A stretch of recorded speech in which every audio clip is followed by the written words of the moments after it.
On July 4, 1923, Sir Arthur Conan Doyle made a visit to Winnipeg. Doyle later wrote, "On our first night in Winnipeg, we attended a circle for psychical research, which has been conducted for 2 years by a group of scientific men who have obtained remarkable results. The medium is a small, pleasant-faced woman from the Western Highlands of Scotland. Her psychic gifts are both mental and physical. The circle, which contained 10 persons, including my wife and myself, placed their hands, or one hand each, upon a small table, part of which was illuminated by phosphorus so as to give some light. It was violently agitated, and this process was described as charging it. It was then pushed into a small cabinet with an opening in front. Out of the cabinet the table came clattering again and again, entirely on its own with no sitter touching it. I stood by the slit in the curtain in subdued red light, and I watched the table within. One moment it was quiescent. A moment later it was like a restless dog in a kennel, springing, tossing, beating up against the supports, and finally bounding out with a velocity which caused me to get quickly out of the way.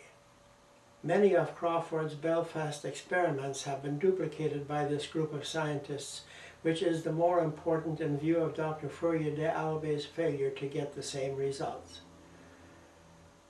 At this time, Dr. Hamilton received the gift of Our American Adventure, inscribed by Sir Arthur to Dr. Hamilton from Arthur Conan Doyle, July 4, 1923. In the front of this book, Lillian Hamilton has written, "Sir Arthur and Lady Conan Doyle were brought to our home by Professor W.T. Allison. They observed the Elizabeth Pool phenomena at first hand. Non-contact movements were very powerful and were repeated many times, with the table brilliantly illuminated in good red light." On July 15, 1923, Elizabeth reported a vision. "I have been traveling the night. I was choking with the smoke. I got into a city, a very poor place. Then I seemed to be on the edge of a hill. There was too much smoke." The hand text read, "There are about 40 Balfours, all cousins of Robert Louis Stevenson." Verification: this claim was not validated until 1934, when Mr. H.A.V. Green kindly procured from Edinburgh Balfour's unabridged edition of Stevenson's life. There is a footnote in Volume 1. He had more than 50 cousins in all, 40 being on his mother's side. In her remarks on this verification, Lillian wrote, "We were nonplussed by the nature of the evidence thus disclosed. We had been using the abridged edition of Balfour, which did not contain this footnote." Query: was the communicator familiar with the unabridged edition? We did not know these facts, nor did Elizabeth. Further on, we were to find much evidence that Stevenson and all surviving individuals do live objectively in the second state. Life appears to them to be natural in every way. As for the smoke, was this a subtle bit of hypnotic suggestion?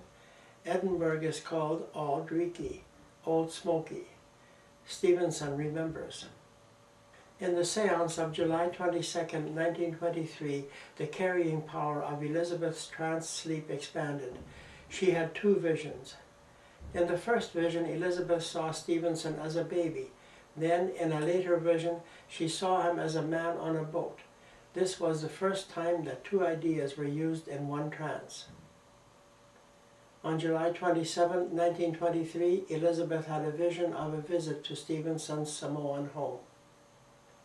But there was an error in the vision. In the vision, Elizabeth saw an animal skin hanging on the wall of the hall at Velima. This appears to be incorrect. Lillian wrote to Mrs. Lloyd Osborne, stepdaughter of Stevenson, regarding this, and according to Mrs. Osborne, only tapu cloth hung on the wall. This mistake in interpreting what she saw was one of the few mistakes that Elizabeth made. However, this error persisted, whenever Elizabeth was shown a picture or vision of the Stevenson home. It became a fixed idea. The hand text this day was poor. The séance of July 29, 1923 was held at Victoria Beach with sitters Dr. and Lillian Hamilton, Elizabeth, and Mr. D.B. MacDonald. In the vision, Elizabeth Poole played the part of the returned Scot. This time she got into the church, which is still full. I was in a full church. They sang one of the psalms, and a hymn too. I saw the presenter. I met somebody who knew me and shook hands with me and made quite a fuss over me. I saw this church afore. This time I got in. She continued, "It is the minister himself, right glad to see his face and grace." Comment by Lillian. Who is it that remembers all of this former pretense carried out in imagination in the poem The Returned Scot? It cannot be Elizabeth Poole, for in her waking state she does not know what her hand has given, nor does she know that the poem even exists. As for the sitters, no one knows what message is coming. At the sitting of August 3rd, 1923, the table moved with great power. There was a second excerpt from Dedication to Underwoods. The spelling was poor and the vision without special significance. On August 5th, 1923, the topic was Memories of Childhood and Cummie teaching Stevenson to pray. On August 12, 1923, there was a vision of the Stevenson Lighthouse. Elizabeth reported this vision. I was on the water and in a lighthouse. It seemed to be a higher tower. Who is Smout? I heard it 2 or 3 times. S-M-O-U-T. I heard the older man call the younger man Smout. The one called Smout was sitting and writing. I was in a big steamer and then in a small boat and went off to the lighthouse. The hand text was given just before the medium awoke, of which she had no memory. It read, "Scarcely less renowned, perhaps more famous, is the lighthouse in Argyllshire, built by an uncle of R.L. Stevenson." In a comment on the verification, Lillian says, although this point is not quite clear, it is likely that the communicator has in mind the Ohu Heartache lighthouse, built by David Stevenson on a reef off the island of Mull, of Argyllshire. This is a very famous lighthouse. The word Smout means little fish. It was Thomas Stevenson's pet name for Louis when he was a child. Here, in imagination, the father applies it to the author Stevenson.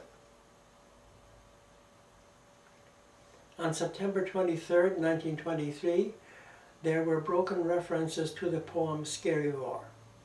Hand text gives something about to plant a star, this cot, a name of strength, tower. Elizabeth's vision was vague and meaningless. Verification. This was later found to be an attempt to give part of the poem Skerryvore. Physical phenomena were very powerful. There were non-contact table movements. Among the physical phenomena was the supernormal lifting of a violin into the air above the seated medium's head and well beyond her reach. The supernormal plucking of its strings while in this position were manifestations of relatively short duration, lasting from September 1923 to January 1924. The 10-pound table moved non-contact with great force after Elizabeth's hands had been removed and were being held by Dr. Hamilton. Lillian had a query. Did the production of powerful telekinesis divert the psychic energy necessary to give Stevenson phenomena? Lillian's conclusion was, it appears that psychic energy is necessary for both physical and mental phenomena. The two kinds appear to be closely related. At the séance of September 30, 1923, there was a reference to the melancholia of Stevenson's father. Elizabeth's trance vision was poor. There were also experiments which gave some 20 wax impressions of what they had every reason to believe were records of supernormally produced fingertips, a materialization phenomenon which Dr. Hamilton reported quite fully in a letter to a well-known member of the American Society for Psychical Research. The wax forms he also photographed and later filled with dental cement. Their record is therefore permanent. The alleged identity of these fingers it was impossible to verify. On October 7, 1923, the seance contained a reference to the reconciliation with his parents of Stevenson following his marriage, which they had opposed. The hand text read, 3 years after lived in South France, stepson, parents' blessing. The October 14, 1923 seance contained the vision. I have been traveling all night. A young couple went with me and a boy with the young couple. I went over the Forth Bridge. I went back to a house where I've been before and I saw an old couple there, and a great hugging and kissing went on. I could see the young couple put their grips and carpet bags down. Mind you, both the father and the mother put their arms around them. The old lady had an afternoon cap on. Such a lot of smoke when I was going in on the train. Verification. Excellent. These facts are confirmed in the biographies and Stevenson letters. On October 28, 1923, came by hand slaps, 1890, abode, Samoa Island, hill over Apia, 33 years. Elizabeth reported her vision. I was on a mountain. I climbed up that same path I came down. It was very steep. I was on a square level place where the stone was, but it was not there tonight. I sat on a rock while coming down. Verification. Returning from Sydney at the end of October 1890, Stevenson and his wife at once took up their abode in the cottage which had been built for them in the clearing at Velima during the months of their absence at Sydney and on their cruise at the equator. Also, the Velima property was 2 miles behind and 600 feet above the level of the town of Apia. On October 28, 1923, the day of the seance at the Hamiltons, was almost 33 years to the day since he had taken up his abode on the hill over Apia. From the other side, Stevenson purported to be keeping track of Earth time. At the November 1st, 1923 seance, there were satirical references by Stevenson to his own death and fame. He had died on November 3rd, 1894, 29 years earlier. By hand slaps came, after 4 years, prominent. The vision was purely symbolic. Elizabeth saw Stevenson standing by a flagpole, take a book out of his pocket, read, and then write. Dr. Hamilton wrote, "So far the visions presented are those which brought to mind only facts of the distant past. Now we are to encounter one that the recipients believe had to do with the facts true at the time. It will be apparent that these examples of psychic picturization of past scenes, as revealed to the medium Elizabeth, disclosed a number of interesting and informative facts. First, that the memories aroused by an Elizabeth vision might belong to a regular sitter, to an occasional sitter, or to a guest. Second, that the memory thus invoked might belong to a past near at hand or to a past in time quite distant. Third, that the memories thus represented might be based on the sitter's own experiences or on facts which the sitter knows about through hearsay only. Fourth, and finally, that where the fact to be recalled could be represented by a symbol, there that symbol was sometimes used. All this being so, it will be evident that we were bound to ask ourselves a number of important questions. How did the medium's supernormal faculties reach out and lay hold of these, tonight, tomorrow night, the next night, and so on? Who or what decided that this or that fact or event would be represented by a still picture, certain other images by means of moving pictures, and still others by way of a symbol. Who was this intelligence selecting and arranging these programs with such skill and attention to detail? To say that through the thoughts of a medium alone came these phenomena, and that her subconscious mind arranged these in so challenging a manner, was a far from adequate explanation to our queries. On the other hand, to suggest that the minds of the dead were perhaps back of these events, and the evidence in many cases pointed in that direction, was also far from being a satisfactory explanation, for the very good reason that this was largely speculative, not positive. By themselves, these phenomena appear to be satisfied by one explanation. They apparently were due to the functioning of the medium's own cryptesthetic powers, operating on a plane of consciousness and knowledge as yet closed to us. However, when we met the vision phenomena of the deep trance, the opposite hypothesis offered the more logical explanation, namely that outside autonomous personalities were engaged in purposive action by way of transcript and transvision. In the Hamilton home were a copy of A Child's Garden of Verse and a copy of Treasure Island. The Hamiltons knew only such facts as were printed in newspapers and magazines of the 1920s. The Hamilton family library held books by other literary giants, but nothing else of R.L. Stevenson or David Livingstone. These communicators were nothing more than names to them. When Stevenson first appeared late in 1923 and began what was to be a 7-year weekly series of complex communications, the Hamiltons had to resort to the books in the Winnipeg Public Library Reference Department. As the manifestations continued to embrace ever-widening points of reference, the Hamiltons built up their own Stevenson and Livingstone library.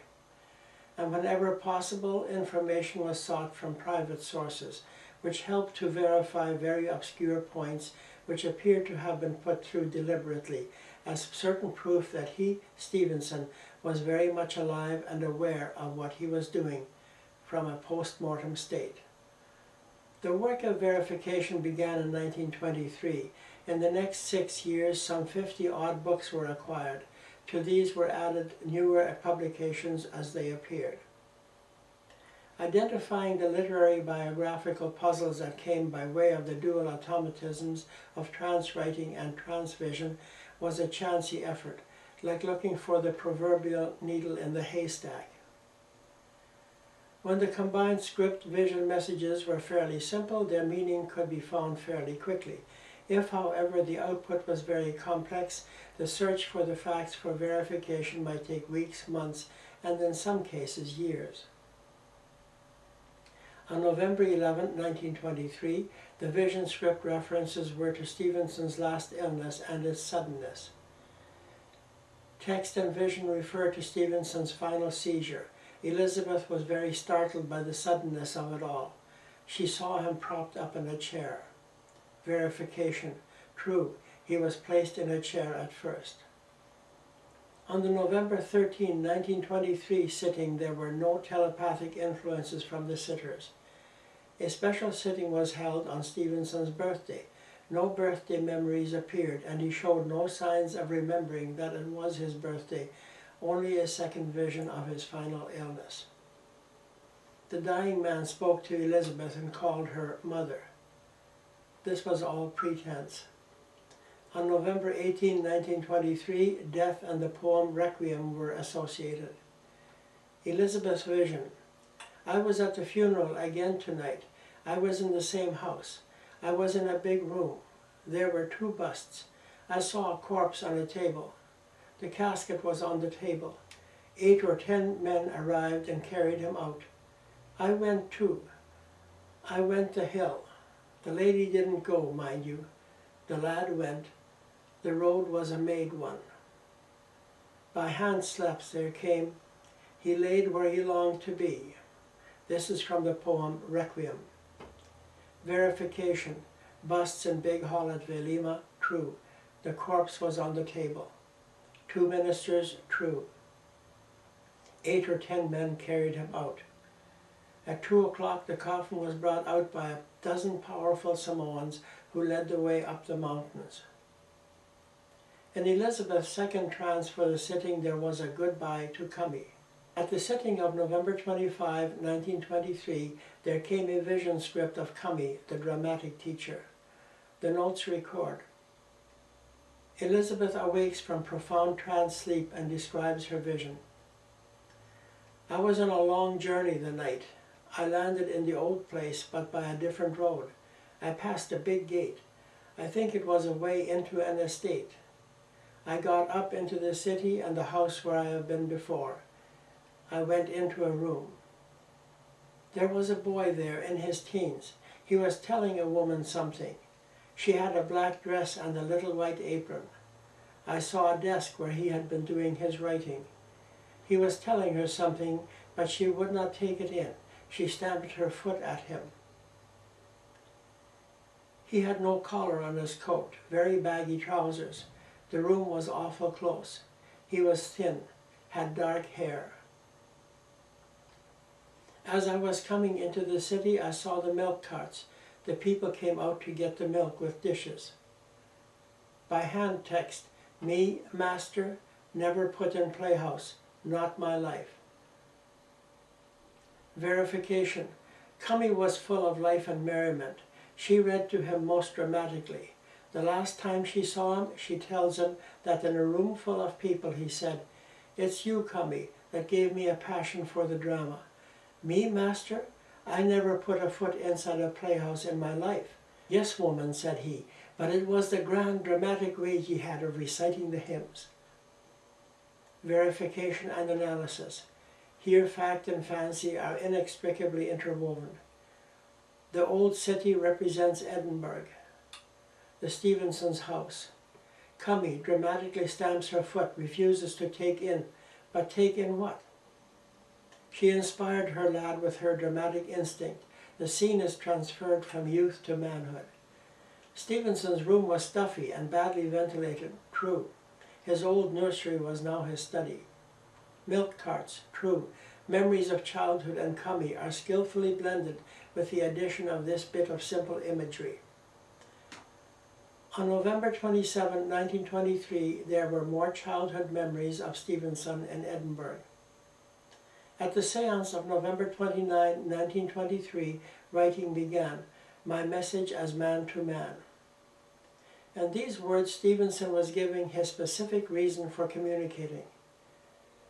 At this point, Stevenson began a new work. He now learned to write using Elizabeth's hand while she was in a very deep trance. Up to this point, all memories had been given by the hand automatically slapping the table, spelling out the desired words letter by letter. A laborious but efficient method of communicating. Elizabeth's response was purely automatic, as she had no memory of this activity. When she returned to a normal waking state, she recalled her visions with remarkable clarity, although she forgot them quickly. Stevenson wrote, "There is another isle in my collection, the memory of which besieges me. I put a whole family there in one of my tales, and later on threw up on its shores and condemned to several days of rain and shellfish on its tumbled boulders the hero of another. The ink is not yet faded, the sound of the sentences is still in my mind's ear, and I am under a spell to write of that island again." This extract tells in a manner which surpasses cold description the interrelationship found to exist between the visions and scripts in many instances, and the role which the Stevenson entity apparently played in their production. For the communicator was telling us that he was the director of the visions which contained puppets of Stevenson's past. As director, he might place in the scene a puppet which was the image of himself as a young boy or as a child. For example, we find the medium stating that she saw Stevenson as a child and playing in a pool of water, or helping a lamplighter, both ideas being taken from A Child's Garden of Verses. Or she saw Stevenson as a young man on board a ship with a number of ruffians. In this case, the puppet Stevenson was identified with Jim Hawkins, the hero of Treasure Island. Thus the director might show Stevenson in puppet form as a boy, a young man, as a student, a writer in France, in America, or as an ailing man in Samoa. The medium could not distinguish between the puppet which represented Stevenson in relation to his past and the puppet which merely represented one of the characters in his novels. Long John Silver of Treasure Island was as real to her as any Stevenson puppet actor, but there are clues in her speech which show the distinction between the Stevenson director and the Stevenson puppet. She might say, "Stevenson was there, but he stood off a bit," thus showing that he appeared to the medium as someone who was bringing about the performance. There were memories of Queen Street Gardens, Edinburgh. Elizabeth's vision. I was away in the old house in a room with a boy with dresses on. He might have been about 5 or 6. I was looking out of a window. The boy was looking out too. He wanted me to get some flowers. I didn't want to go. They did not belong to him. They were public gardens. They seemed to be on the street. But I went out among the flowers, but I did not pull any. It didn't seem right. They didn't belong to him. It was a very big garden. By hand text came, "Look back, window, green garden." Verification by Stevenson. My ill health principally chronicles itself by the terrible long nights that I lay awake, troubled continually with a hacking, exhausting cough. It seemed to me that I should have died if I had been left there alone to cough in the darkness. How well I remember her, Cummy, lifting me out of bed, carrying me to the window, and showing me 2 lit windows up in Queen Street across the dark belt of gardens. Output now increased. Stevenson began to use a second trance state more often. In one he wrote his message, in the other he indicated it by using the hand slap. He now passed on his memory-bearing ideas and this fanciful ploy in 3 ways. By automatic hand slaps, by automatic handwriting, by imagery. To the experimenters, this indicated that Stevenson felt he had come to a more important stage in his work. It was in the second trance that he wrote these impressive words, "My message is man to man, R.L. Stevenson." Handwriting and hand slaps were used alternatively at each sitting for the next 7 months. Then the hand slap stopped and deep trance writing was used almost entirely. The December 2, 1923 seance recalled memories of Thomas Stevenson, the father of Robert Louis Stevenson. The memories of the father's scientific inventions were given by slaps and a script. By slaps, noble, simple years of father. By script, hollow plate, louver board. This refers to father's inventions concerning lighthouse illumination and meteorological instruments. By vision, father and son were in a lighthouse. The father is worried over his son. At the seance of December 6, 1923, there were hand slaps, louver-boarded screens, optical influence, and a vision, Stevenson in a lighthouse. Young Stevenson angry, refuses to do what the older man wants him to do. This is apparently a reference to Stevenson's trouble with his father over his choice of profession. There were also references to the fame of Robert Stevenson, R.L. Stevenson's grandfather, who built Bell Rock Lighthouse. This last reference took place in a 4th trance.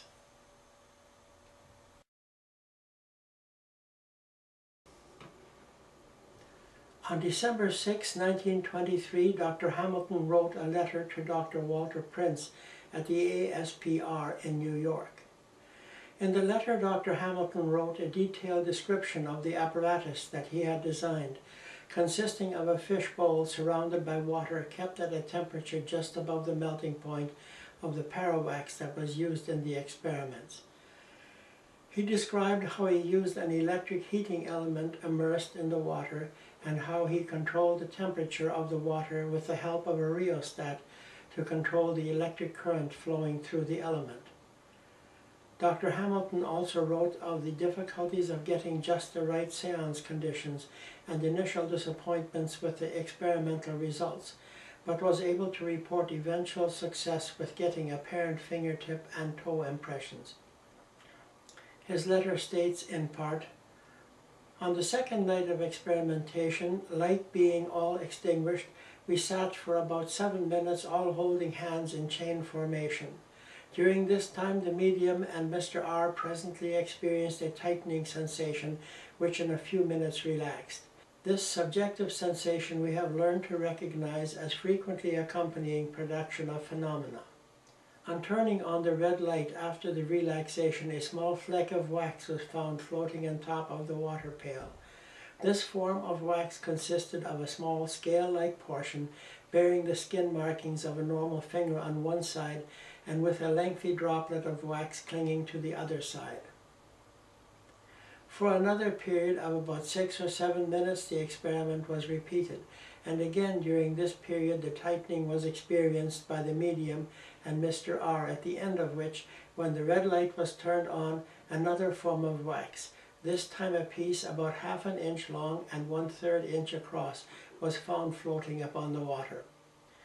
Again the experiment was repeated for a similar period.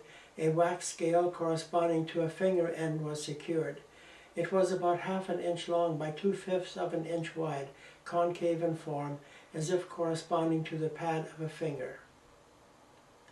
A fourth time that evening the experiment was tried, resulting in a wax form about 3/4 of an inch long and 1/2 inch wide, an almost complete thimble shape, having a concavity, and a very definite reverse of the nail, together with the soft tissues and outlines some distance about the nail.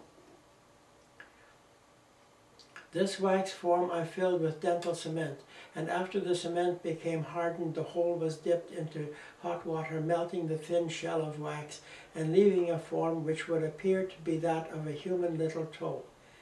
It certainly does not possess the outline of the finger of any of those present. Indeed, at a glance, one would declare it to be the form of a little toe. The experiments continued on subsequent nights, and in Dr. Hamilton's words, "We then proceeded to await further development of phenomena, hoping particularly that further wax forms would be forthcoming. At this stage the medium sensed what she described as a presence, which in a minute or so she informed us she could clearly see in the form of a dark individual, who shortly appeared to become more clearly perceived by her clairvoyant faculty, and she gave a minute description of his appearance, dress, etc., and named him as having been known to several individuals within the circle, including the medium and myself, many years ago. This intruder we have had described by 5 or 6 different mediums, and on many occasions, and always as possessing considerable of the disturbing and undesirable, though frequently very evidential, features. On the present occasion our whole group was suddenly startled by a sudden splash within the pail of cooling water, resulting in a quantity of the same being thrown upon our group. The medium, on the instant of this occurrence, suddenly jumped from her chair over toward me, sitting on her left, as if seeking protection. I turned on the red light to ascertain whether an unusual wax form had been produced and its immersion was responsible for the splash, but there was nothing to be found. Lights were again extinguished, and again the medium described the undesirable presence as being there, and in about 2 minutes the water was suddenly again splashed upon the group. I made inquiry and found that 8 of the 10 persons present were recipients of the unexpected water, most of them receiving a double dose. I inquired of the medium's right hand as to whether it was wet, but found it to be dry. The only explanation for the incident was that a materializing something was responsible for the splashing. Certainly no person in the room was responsible. Lights were again turned off, and we proceeded to await further development. Again the medium informed us of the presence of the individual, whom I addressed in the following words: "We are here for serious business, and if you are disposed to assist us, we shall be glad. but if not so disposed, understand we want no interference and ask you to withdraw." In a few seconds the medium reported the individual as disappearing, and in about 15 seconds she said he had entirely vanished. On December 9, 1923, the 48th transmission to come from this alleged source, during her trance sleep, the medium's hand pounded the table on the necessary letters and spelled out, "It was a dream of Father Thomas Stevenson for son to be a great engineer." The vision, related during the post-trance stage, was as follows. "I was away in an old place, Edinburgh, but it was an office I was in, and that round-faced man with the side whiskers was having some talk with the young man. The young man was displeased. He threw his papers down with a bang, didn't want to do what the old man asked him to do.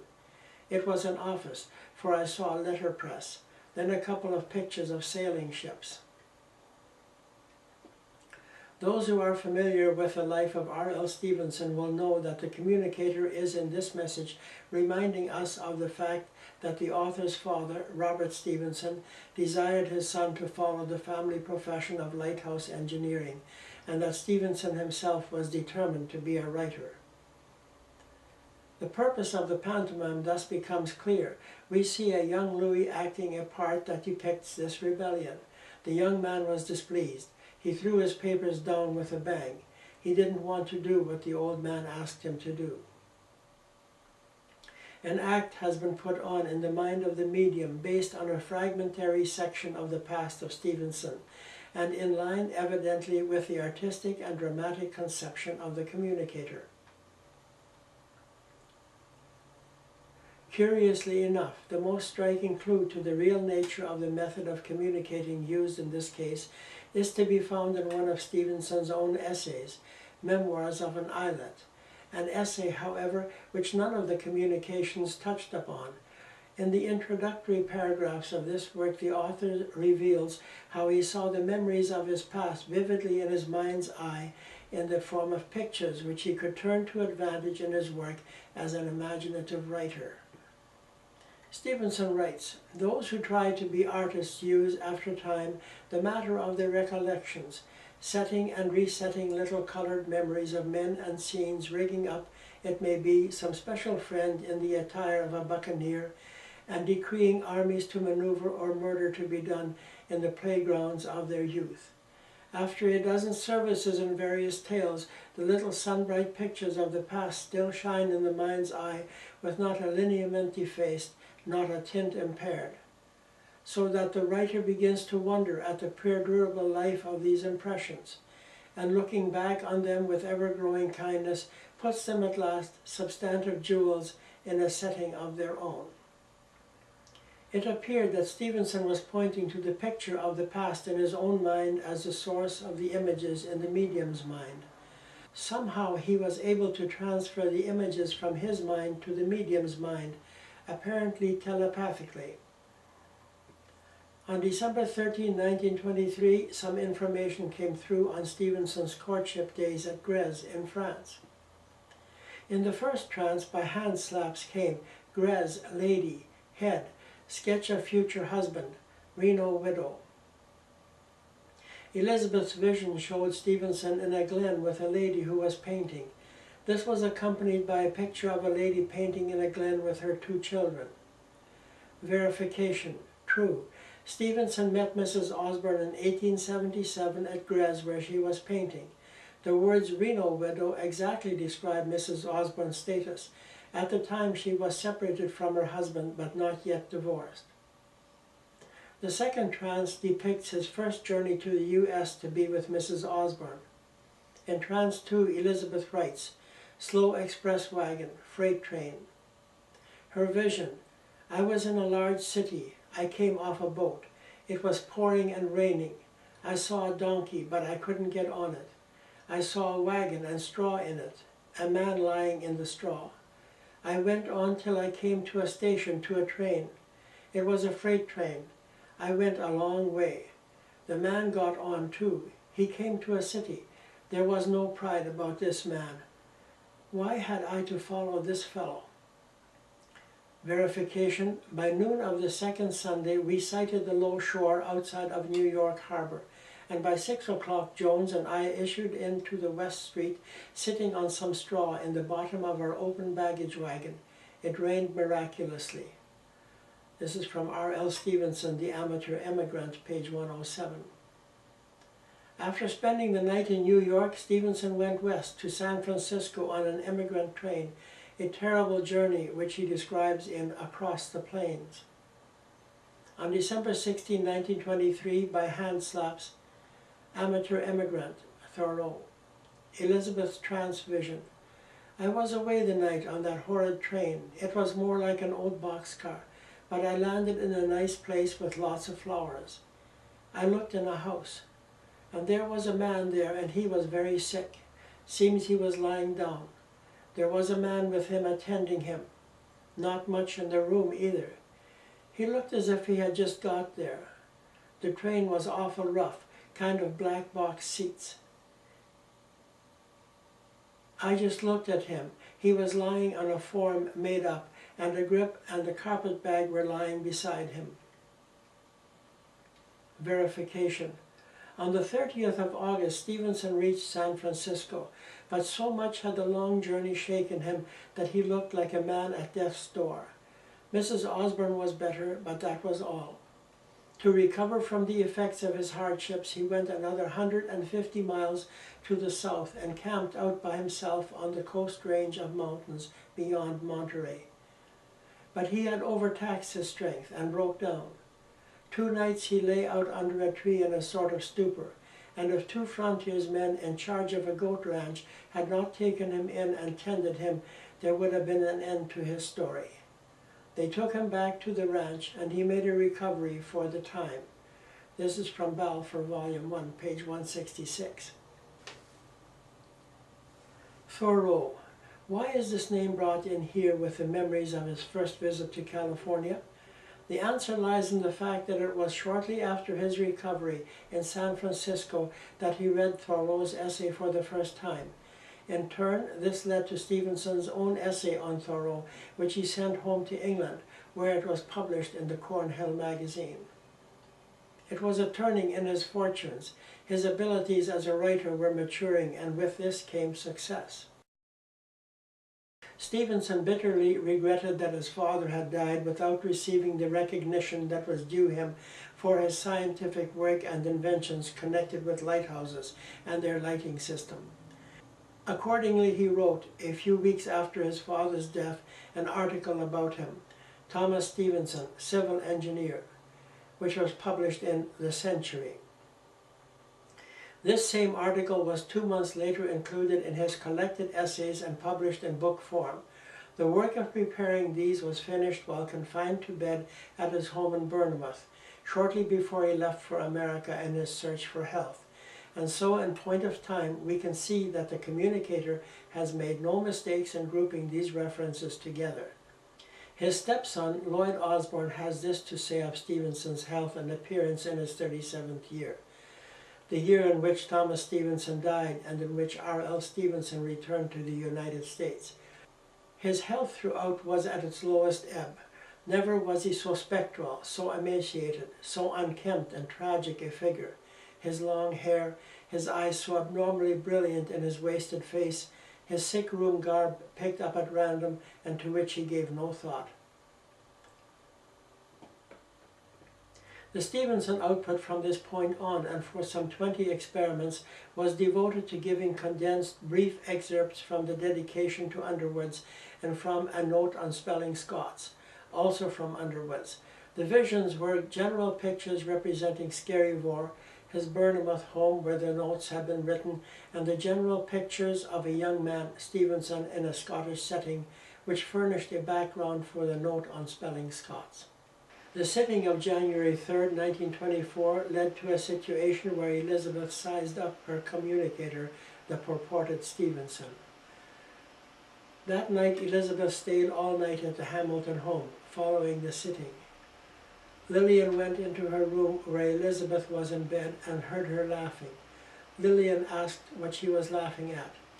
Elizabeth: "Oh, I was laughing at that fellow. He is always the center of attraction, always talking or lecturing or writing or doing something. I never see him idle. My, sometimes his eyes just look through me. Tonight he was here with his hip on the table. I think it was a kitchen, talking away to the people. Such a man. Lillian discovered that Elizabeth had been asleep for a short time. Apparently her sleep had merged into trance, and she had had this second vision of her friend in which his personality had been vividly and evidentially reenacted. Chatting away in the calmest manner possible, I have seen him become suddenly agitated, jump up from the table, stalk to and fro, his eyes scintillating, hypnotizing you with their brilliance and burning fires within. This is an excerpt from H.J. Moore's With Stevenson in Samoa, pages 13 and 36. The unlearned, unread Elizabeth saw the same man and sensed the same personality as is described in these biographies. On January 24, 1924, Dr. Hamilton wrote another letter to Walter Prince, Chief Director of Psychic Research at the ASPR. While my interest in this subject dates back for almost 30 years, it is only about 5 years ago that we commenced trying experiments. And during the past 2 years, our experiments have been conducted with regularity and under conditions, enabling us to be assured of the genuineness of the phenomena. The group of those associated in the work with Mrs. Hamilton and myself is variable, but consists of individuals interested in the subject much more from a scientific standpoint than from any idle curiosity. Our experiments have been conducted with a variable number in the room, anywhere from 2 to 10 or 12, but we find that from about 5 to 10 present the best results are attained. With the exception of the medium, every member of the group has been absent on one or more occasions of deep trance, and it is quite evident that for the phenomena, although assisted more by certain individuals, the medium's presence is essential to success. The medium is a little Scotch lady born in Ayrshire about 50 years ago, emigrated to Canada in 1904, educated to an equivalent approximately of a 4th standard grade. In no sense is she a literary woman.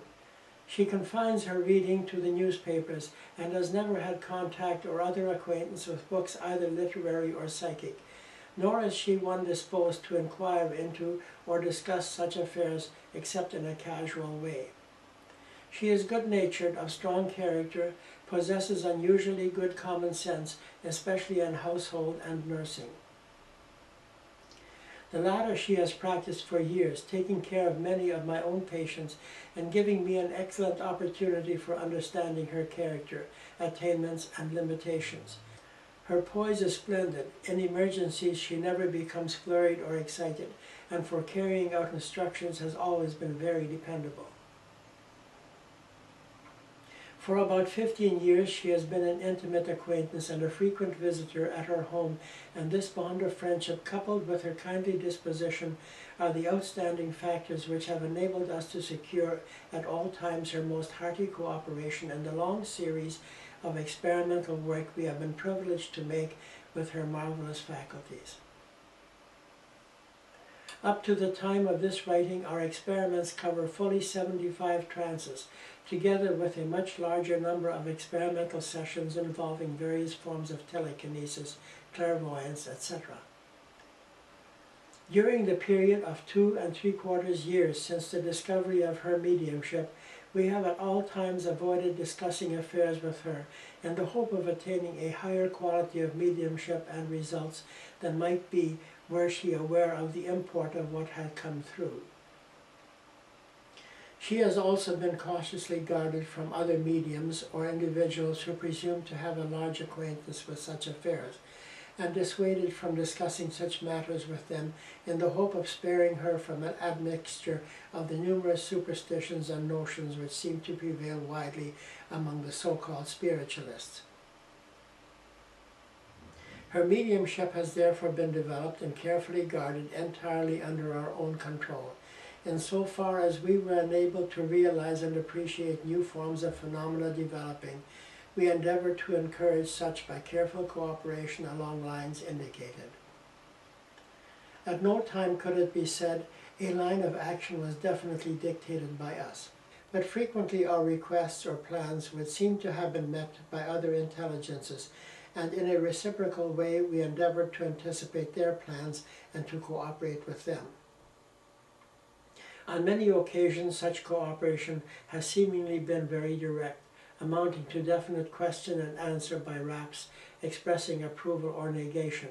On the other occasions, after extensive preparation on our part looking to an experiment with a definite object in view, we have had most disappointing results, amounting in some cases to seeming deliberate opposition. In a very few minutes the medium again passed into the passive state of the deep trance. She partially roused, and in this condition a pencil was placed in her hands, paper put before her, and she wrote, Dr. Hamilton guiding her hand. Automatic script. I belong to that age. She had a vision. I was back at the same place. I landed in a boat. I saw my friend. The light was now turned on and a period of relaxation followed. The wax apparatus was removed from the cabinet into the circle. The medium, Mr. Reed, and Lillian Hamilton placed their hands in contact with the wooden framework. Singing resumed, and the medium shortly declared that she saw a light above the wax apparatus. The light was turned on, and a small wax mold of a forefinger was seen floating in the water. The session closed. The vision was usually found to be complementary and supplementary to the trance letters and to the automatic script. In this case it did not appear to be so. The vision was not at the time of writing understood.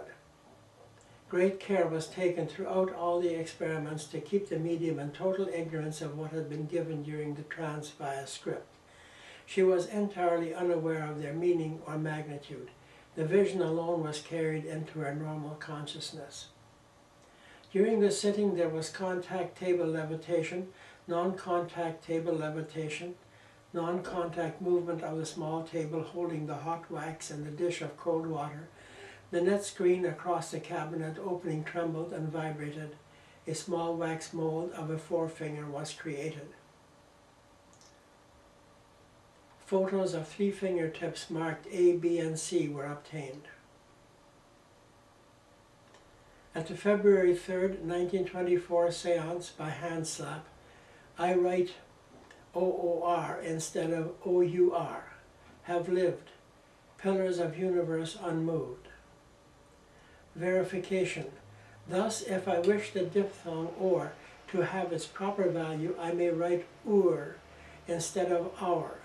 Many have done so and lived, and pillars of the universe have remained unshaken.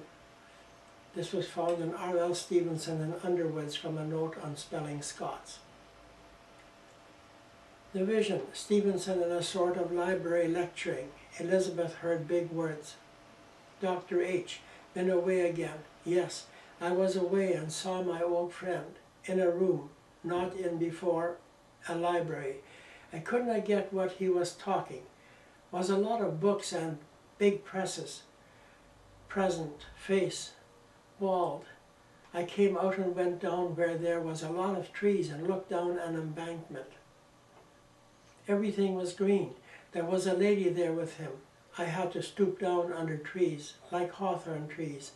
A natural embankment. Looked away down and saw a big slide or slope, green, and a tull on either side was green too. Note, during the next 4 months, March, April, May, and June 1924, records show that the group received 45 more vision motor messages. The visions suggested a Stevenson background and little else. Taking the long view, it seemed that Stevenson was merely holding the fort until he obtained a better control over the process of automatic writing through his medium's hand. Whether this is so or not, the last hand slap message came on June 29, 1924. It had been used for a little more than a year, laboriously but successfully. At the February 10, 1924 seance, the first trance hand message, I came my to the dune, which the classical SPE the English down. The vision. I was away back in the old place. I was with my friend. We went up a steep hill. When we got there, we found a seat and a kind of easel in front. I had a seat beside him and his dog. The dog lay down between us. He was writing. I don't think I was ever up that hill before. On the way, we passed a house that was kind of familiar. We went through that little village place, crossed over the glen and then up the hill. We passed big rocks. There was hills as far as I could see. It was a beautiful sight. He had on a Norfolk coat, a scooped hat, a tie that was bowed like a child's. He talked to him. The script from the second trance was indecipherable. Second trance vision. I was back in the same place. The dog got a rabbit or something, and I would not let him have it. He called the dog from the rabbit. The dog's name was Bruce or Blake or something beginning with B. I can't get it. At this experiment, there were several attempts made at obtaining wax molds. Nothing came of the first attempt. On the second attempt, Dr. Nicholson sat directly in front of the cabinet within the outer circle and checked hands. Mr. Reed, Mrs. Poole, and Lillian placed their hands in contact. Dr. Puller held Mr. Reed's hands, and Dr. Nicholson held Elizabeth's. During subsequent attempts, the same care with control of the hands of the medium and others in the circle was maintained. There was no finger mold when the light was turned on. At the third attempt, there was considerable interference. The wax equipment was pushed and shoved by force. Whoever was doing this was asked to desist and allow a wax impression to be made. Results negative. Doctors Puller and Nicholson withdrew from the circle. On the fourth attempt to get a wax impression, the interference subsided and it was quiet. The result was a fair-sized wax impression of a forefinger with a dint or tear in the center. The fingernails of all the sitters present were examined and no fingernail found to correspond with a wax mold. Dr. Daniel Nicholson, professor in the Department of Pathology in the University of Manitoba, assisted Dr. Hamilton. For this experiment, Dr. Nicholson and Dr. Hamilton tried out a chemical test. No one else was told about it. In Dr. Hamilton's words, immediately previous to the beginning of the sitting and without the medium's or sitter's knowledge, we placed cholesterol in the melted paraffin. Elizabeth was controlled on the right by Mr. Reed and on the left by myself. A small finger form of wax was found floating in the pail of cold water when the experiment was over, which Dr. Nicholson later reported contained approximately the same amount of cholesterol as a sample of the wax taken from the paraffin in the container. The wax form of this date therefore was shown to have been produced in the experimental room during the time the experiment was in progress. A report on the results of the experiment is found on letterhead of University of Manitoba, Faculty of Medicine. This report can be found in the Hamilton notes. Enough of the procedures and controls used in the Hamilton experiments have now been detailed to give an overview of the care taken by the experimenters to make fraud impossible. If time permitted, there are many more writings and visions we would like to present. We leave the details of the Stevenson material now and move on to the other entities purporting to present information to prove that they are who they say they are. These include David Livingstone, the African explorer, and Flammarion, as well as Charles Haddon Spurgeon and others. There are over 500 pages of notes on events transmitted through the medium by the purported Stevenson, and the later verifications by Lillian. And anyone interested in the full story may find this in the Hamilton notes. Lillian did the lion's share of the work in finding the verifications. This was the most tedious and time-consuming work of all, and it fell, according to the prophecy, to a very hard-working lady. At the seance of Sunday, February 17, 1924, a low red light was turned on. The wax equipment in the cabinet was inspected, and a small finger form was found in the water, floating. This was examined and removed. The light was turned off. The table levitated under hand contact. Then the hands were removed from the table and the complete chain of all hands was formed, and the table continued to move freely about the circle without contact and to dance in accord with the singing. A violin was placed on the table. All hands were held in chain formation. Mr. A.H. Brown's, a visitor, right hand finger holding a string with a loop attached to the head of the violin. The violin, while on the table, was lying with the hands of Mrs. Elizabeth Poole, Mr. H.A. Reed, and one hand each of Mrs. Hamilton and Dr. Hamilton touching the violin body. The violin was seized by forces and elevated to a vertical position near the ceiling of the room, at full arm's length of Mrs. A.H. Brown, and in this elevated position was vigorously sounded as by fingers, in accord with the beat of the music that was being sung. Every hand was accounted for during this experiment, and all sitters retained their chairs. It was utterly out of the question that the medium could reach the violin in its elevated position, she being so short of stature, and her hands being controlled by Mr. Reed on her right and Dr. Hamilton on her left, and her sitting position positively retained. About 3 minutes had elapsed when the medium underwent a second trance onset, a deep trance sleep lasting about 5 minutes. Then Dr. Hamilton placed a pencil in the medium's right hand, and writing paper on the board was placed in position to receive writing. The medium was still quite limp and asleep, leaning on Dr. Hamilton during the automatic writing. The words written were the following: "Have no thought to defend it." On another piece of paper she wrote, "Good night, my friends." Elizabeth recovered from her trance and related her post-trance memory. "I saw my friend Stevenson. I saw him where I left them. I saw no house. He had 2 books. One was printed in and one he was writing on. He had some sheets of paper. He was copying from one with a pencil. I saw another man. He is behind me now, that unwanted one." Raps were then heard loudly on the cabinet wall. "Dr. Hamilton, rap 3 if you want to talk." 1 rap was given. Dr. Hamilton repeated the alphabet. No response. Room lights were turned on. It was seen that there had been no direct writing done. The only writing was the automatic writing given above.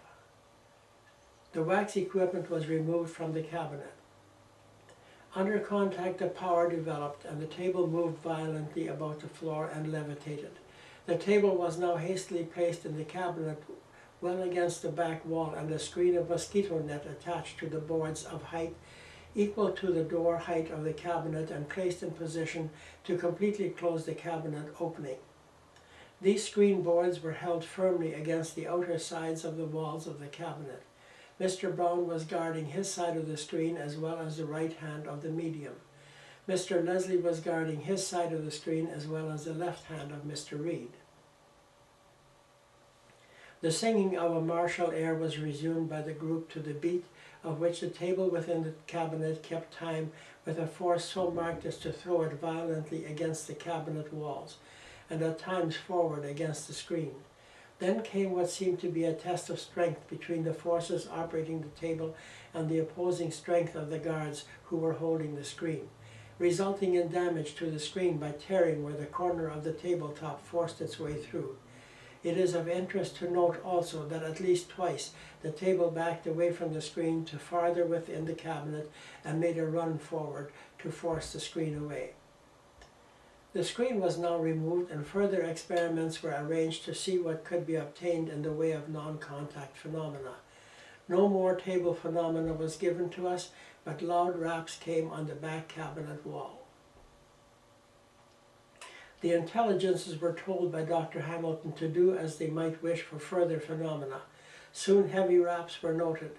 Dr. Hamilton repeated the alphabet, raps being struck on the back of the cabinet on letters indicated as follows: M-N-H, standing for Myers not here, good night.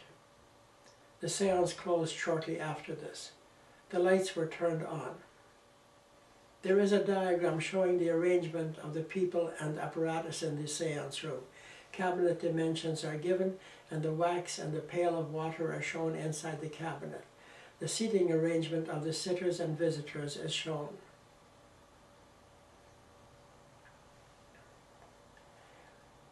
Enough examples of physical phenomena of the psychokinetic variety have now been given to illustrate this part of the experiments. There were a great many more instances given in the Hamilton notes, and anyone wishing to investigate these further may refer to these notes. On February 24, 1924, immediately following the turning of the lights, loud raps were heard to come from the cabinet. These raps came from the back cabinet wall, sometimes from the table in the center of the circle, from the wax table in the cabinet, and the last came from the floor. Dr. Hamilton, acting as spokesman, asked a great many questions of the intelligences operating the raps, which they endeavored to answer. Often there was considerable time elapsed between the question and the answer, probably because of lack of power.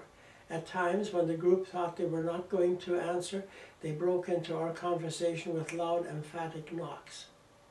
The following are some examples of the kind of questions asked, and although not recorded verbatim, all sitters have agreed that they contain the main idea of the questions asked. Note that these raps, together with some that came on February 13, are the first conversational raps that were given during the past 2 years, the last being heard March 19, 1922. Question: are the sitters in proper position now? Yes, 3 raps. Are there other forms of mediumistic phenomena that we may hope to get? Yes. Can we get the direct voice? No.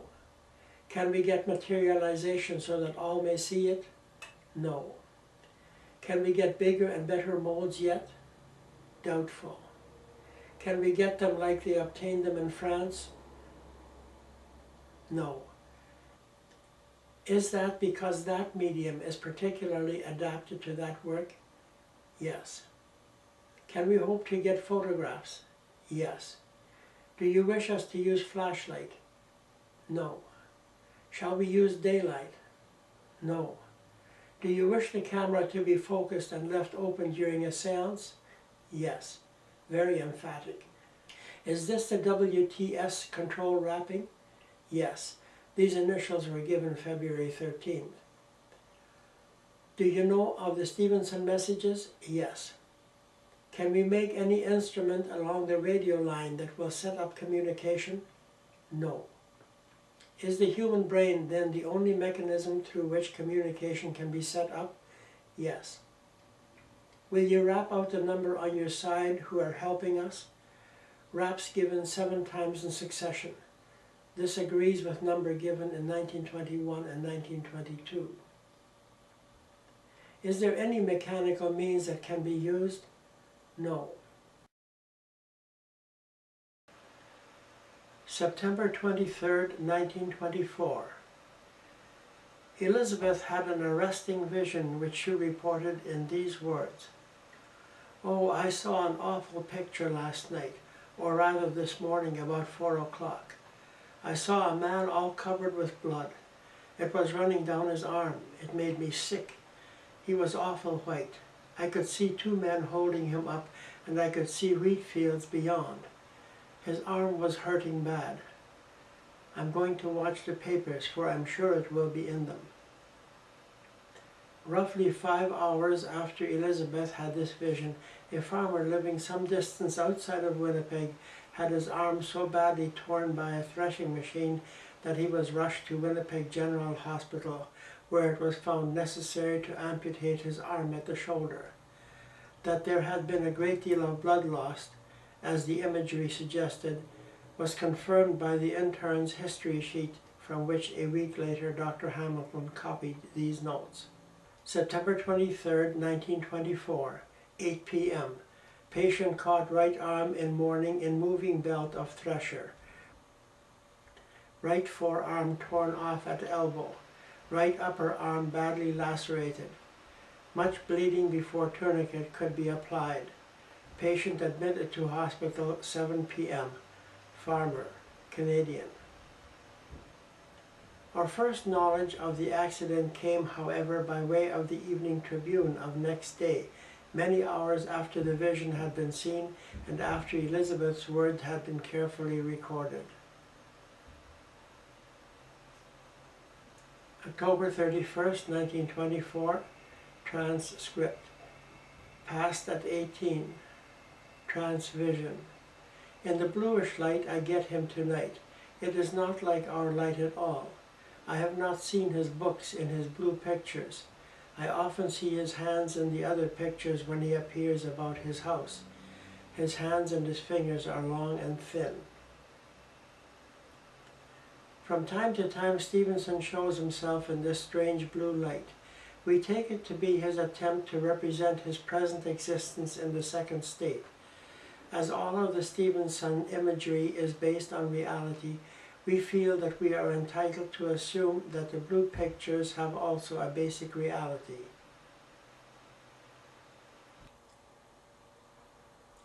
December 21st, 1924, the script stated, Sir Graham Balfour conspired, the purpose apparently my wish, RLS. Comment. Is this an oblique reference to the fact that critics of Stevenson pointed out that certain indiscretions of his youthful days in Edinburgh have been glossed over by his own official biographer, Graham Balfour? The wording of the script and vision suggests Stevenson's present awareness of this suggestion. Note also that Sir Graham Balfour was knighted some years after Stevenson's death. Balfour lived with Stevenson at Vailima for 2 years, from 1892 to 1894. The purported Stevenson appears to be keeping up with some earthside activities. January 12, 1925, the notes report that there was an event approaching of major importance to the Hamilton sittings. The three sisters of Mr. Broad, William Oliver Hamilton's law partner, were giving an evening party for some of their friends, and by way of entertainment had invited a Mrs. Marshall, who gave readings by cards merely as an amusement, and for which she received a very small fee, usually a couple of dollars. William Hamilton was an older brother of Dr. Glenn Hamilton. When the elder Miss Broad came to have her fortune told, Mrs. Marshall suddenly said, "There is a short, fair man who comes to this house. His name is Oliver." And Miss Broad replied, "Yes, that is correct. He is my brother's law partner, William Oliver Hamilton, a very fine gentleman." Mrs. Marshall went on, "Well, his days are numbered. He will die very suddenly, either in his office or in his home. He will die so suddenly that he may have no relatives or friends with him. I see it all." Next day, around noon, William Oliver Hamilton died of a heart attack in his home, a boarding house, in his room, and nearly alone. Someone heard him groaning, went to him, and phoned Dr. Hamilton, who was with him about 3 minutes before he passed on. The forecast had been fulfilled almost 100%. All this, of course, made a deep impression on the Broads, who later phoned Dr. Hamilton and informed him about the prognostication, and followed this up with a full signed statement by Miss Lena Broad, the lady who had been the recipient of the prevision. Their attention thus directed for the first time to Mrs. Marshall, the Hamiltons took steps to meet her. They learned that she was aware that she possessed unusual faculties which she tried to suppress for fear of people's ridicule and criticism. She was not a spiritualist, although she had attended a few meetings of this sort in the old country and in Winnipeg now and again, but she had refrained from allowing her gifts to develop because some sort of inner fear kept her from doing so. However, they asked her to join their Elizabeth group as a sitter in hopes that they might see her precognitive faculty at work, record her utterances verbatim, and watch for the fulfillment if such should come to pass. They had no idea of the staggering impact that Mary Marshall was to have on their work. January 25, 1925. The sitting is reported as follows. One loud blow on the cabinet wall. Dr. Hamilton asks for 2 blows. 2 are struck. Asks for 3.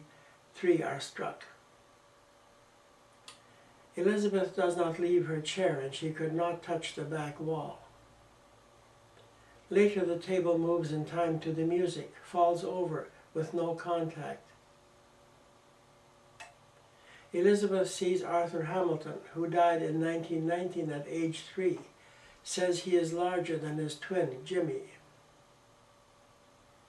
February 1st, 1925. There is a direct personal message from Stevenson to the sitters. Don't look for too much from my little friend, RLS. March 6, 1925. The Stevenson personality begins to use 3 trance states at one sitting. At the sitting of March 22, 1925, he wrote, "Don't be afraid of my servant." This is a personal message of reassurance to Elizabeth regarding a Samoan who appears sometimes with Stevenson and whom Elizabeth regards with some trepidation. To Elizabeth, all Samoans seen in her visions were red men.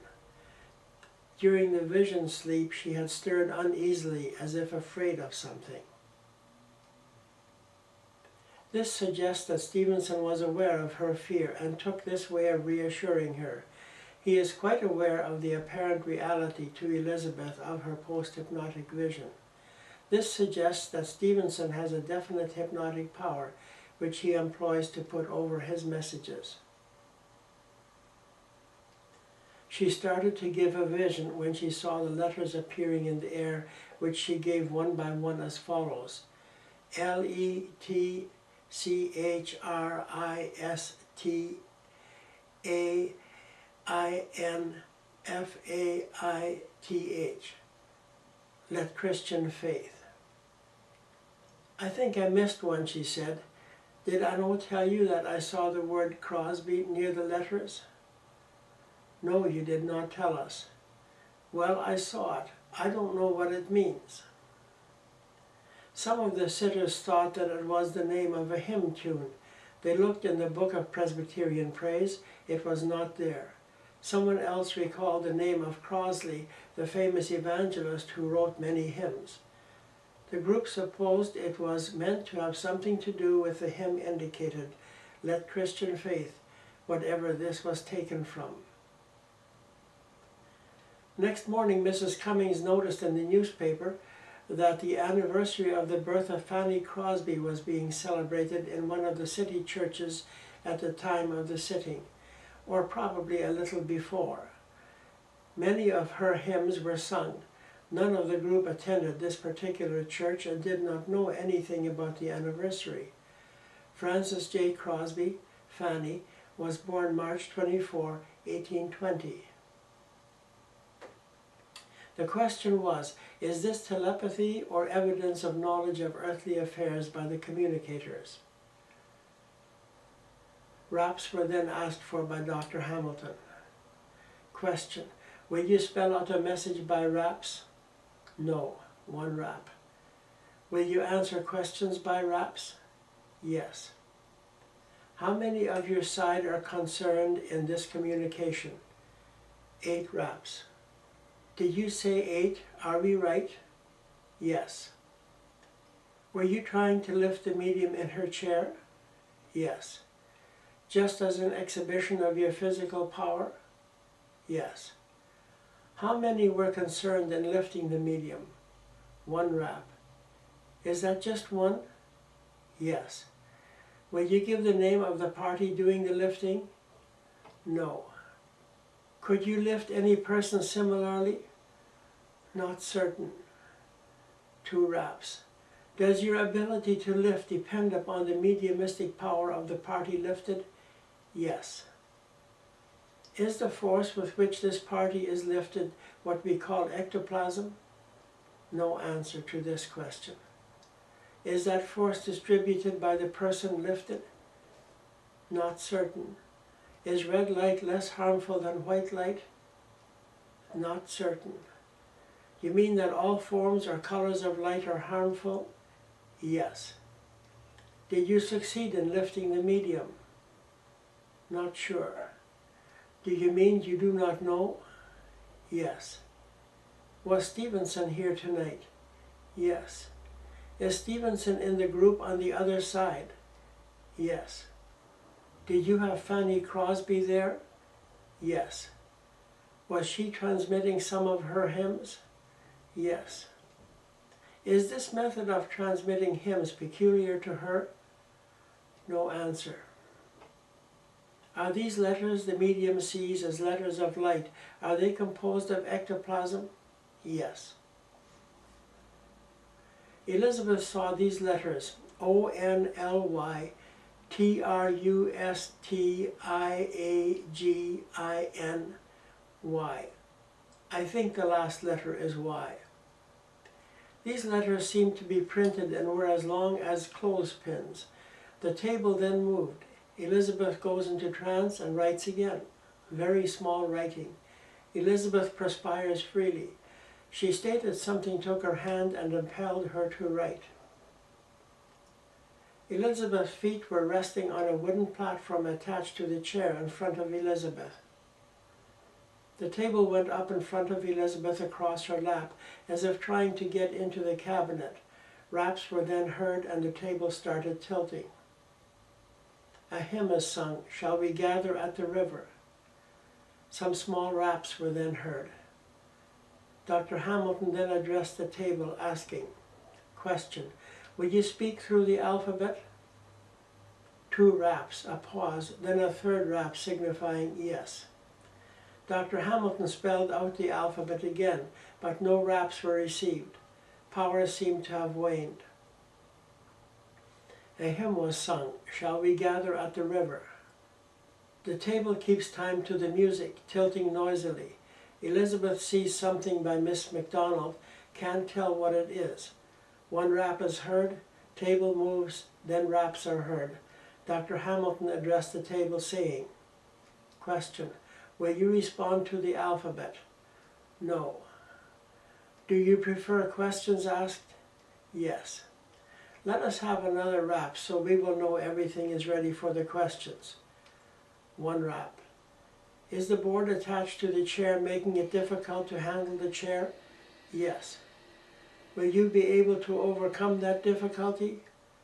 Not certain. "Will you prefer the chair without the board?" Yes. "Have you been trying to lift the medium in her chair?" Yes. "Can you accomplish this if we take this off the chair?" Yes. "Does the fact that we have her in this chair make it more difficult than if she were in another chair?" Not certain. "Does the board absorb the phenomena?" Yes. "Does this board being new make a difference?" No answer. "Is the new board as easy to work with as the old board?" No. "Is the old board best?" Yes. "Is it that the party communicating with us does not understand?" Yes. "Is dry wood better than wet wood?" Yes. "Can you handle iron or metal?" No. "Is it more difficult to handle metal?" Yes. This question was asked the second time as it was thought that it was not understood. "How many are there in your circle on the other side assisting this work tonight?" 8 raps. "Do you require the effort of all 8 sitters in order to produce phenomena?" No. "Is only one functioning at a time?" Yes. "Is there only one now producing phenomena?" No. "Do you take turns?" Yes. "Is it trying on the person officiating?" Yes. "Does it take much effort to do this?" Yes. "Is the substance that you do this with externalized over the medium?" Yes. "Is that substance a vaporous substance?" Yes. "Is it sometimes liquid?" No answer. "Is it sometimes a solid?" No answer. At the sitting of May 23, 1925, Elizabeth stated that it was daylight where she saw this vision. There was only one man with sheep, but she saw several shepherds. Elizabeth stated that someone touched her. After this vision, Elizabeth saw these letters, which appear to be a hymn. EMYLIFELETBE, which is thought to be "Take my life and let it be." Elizabeth then has a strong impulse to write, although not in trance. Elizabeth's chair was placed slightly inside the cabinet. Her chair was pushed forward out of the cabinet. Elizabeth was now placed between Dr. Hamilton's chair and the cabinet. Mrs. Hamilton had both hands on the table, while Elizabeth and Dr. Hamilton had one hand on each. Also, Mr. McLaughlin had one hand on the table. Hands placed on the table again to get wraps. The table moves. The luminous plaque in the middle of the table was shoved up. One wrap was then heard. Dr. Hamilton addressed the table, asking for 3 wraps if ready to talk. 3 wraps. Question: will you respond to the alphabet? No answer. Will you answer questions? Yes. Is the chair, as we have altered it, a detriment to the phenomena of trying to levitate the medium? Yes. Can you not lift the chair? No. Do you think the platform should be taken off? Yes. Can you lift the medium if the platform is taken off? Yes. Can we have a little light if the power is built up? No. Is the power too weak for the tolerance of light? Not certain. Does that mean you do not know? There's no answer. Will you wrap once for each member in the circle on the other side? 7 wraps. Is 7 that complete circle? Yes. Are you acquainted with what happened at another sitting held at a friend's house a few evenings ago? No. You were not present? No. Are there any others here besides the 7? That is, any others from your side here? No. Is there any other company of people on your side looking at your work? Yes. Are there groups of others looking on? Yes. Do they look on because it helps them? Yes. Do any of them look on for curiosity? No. The hymns that we get, should they be sung immediately? No. Should we just make use of those hymns when singing? Yes. Do you prefer these hymns beyond others? Yes. Is it the idea that they produce more phenomena? Yes. Is it the rhythm of the hymn that helps the phenomena? Yes. Should we choose hymns of that type? Yes. Is it because these hymns speak of the other side? Yes. Is it your idea that the people on this side do not think enough of the other side? Yes. You state there were 7 there. Is Mr. McCone one of these? Yes. Is W.T. Stead one of these? Yes. Is he the one indicating by raps, and is he responsible for the answers to these questions? Yes.